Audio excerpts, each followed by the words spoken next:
ગુજરાતમાં મેઘરાજા આજે પણ વિરામના મૂડમાં જ જોવા મળી રહ્યા છે। 5 ઓગસ્ટ એટલે કે બુધવારની હું વાત કરી રહી છું। છેલ્લા 4 થી 5 દિવસથી ગુજરાતમાં જેવો માહોલ છે એવો જ કંઈક આજે પણ જોવા મળી રહ્યો છે અને વિંડીના માધ્યમથી આપણે જોઈ લઈએ તો આજનું હવામાન કેવું રહેશે એ પણ હું તમને બતાવી રહી છું। તો દક્ષિણ ગુજરાતના જે વિસ્તારો છે તેમાં વરસાદની સંભાવના છે અને આ સાથે સૌરાષ્ટ્રનો આજે કેટલો પટ્ટો છે ત્યાં વરસાદ આવી શકે છે।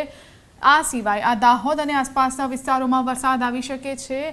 આ સિવાય લગભગ રાજ્યમાં ક્યાંય જ વરસાદી માહોલ નથી જોવા મળી રહ્યો। આપ એક નોંધપાત્ર બાબત જોઈ રહ્યા છો। દક્ષિણ ગુજરાતના જે વિસ્તારો છે મહારાષ્ટ્ર સાથે જેની બોર્ડર ટચ થાય છે અને આ દાહોદ સહિતના વિસ્તારો મધ્યપ્રદેશની નજીક જેની બોર્ડર આવેલી છે એ જે વિસ્તારો છે તેમાં ક્યાંક ક્યાંક વરસાદની સંભાવના જોવામાં આવી રહી છે। આગામી 5 થી 6 દિવસ માટે આવી જ કંઈક શક્યતા છે।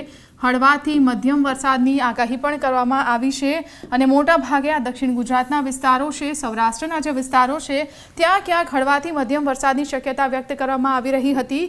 જે રીતે થોડા ટાઈમ પહેલાં જે સિસ્ટમ સક્રિય થઈ હતી હવે ધીમે ધીમે નબળી પડી રહી છે અને સામે બીજી 2 સિસ્ટમ આગામી દિવસોમાં સક્રિય થવાની છે અને તેના જ કારણે આગામી દિવસોમાં વરસાદ આવી શકે છે। પરંતુ આજની જો આપણે સ્થિતિ જોઈ લઈએ આજના દિવસમાં આપણે થોડું આગળ જઈએ તો પણ બપોરના 12 વાગ્યે પણ આવી જ સ્થિતિ જોવા મળી રહી છે।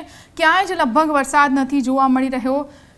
બપોરના 3 વાગ્યાની વાત કરીએ તો પણ દક્ષિણ ગુજરાત અને સૌરાષ્ટ્રના આજે કેટલાક વિસ્તારો છે તેને બાદ કરતાં ક્યાંય વરસાદી માહોલ નથી જોવા મળી રહ્યો। આજે 5 તારીખ થઈ છે અને 3 થી 4 દિવસ બાદ એટલે કે લગભગ 8મી તારીખને શનિવારથી ફરીથી રાજ્યમાં વરસાદી માહોલ જામવાની આગાહી કરવામાં આવી છે। અંબાલાલ પટેલે પણ આગાહી કરી છે કે જે રીતે ગ્રહો અને નક્ષત્રોની સ્થિતિ બની રહી છે 8 થી 12 ઓગસ્ટ દરમિયાન વધારે વરસાદ પડી શકે છે।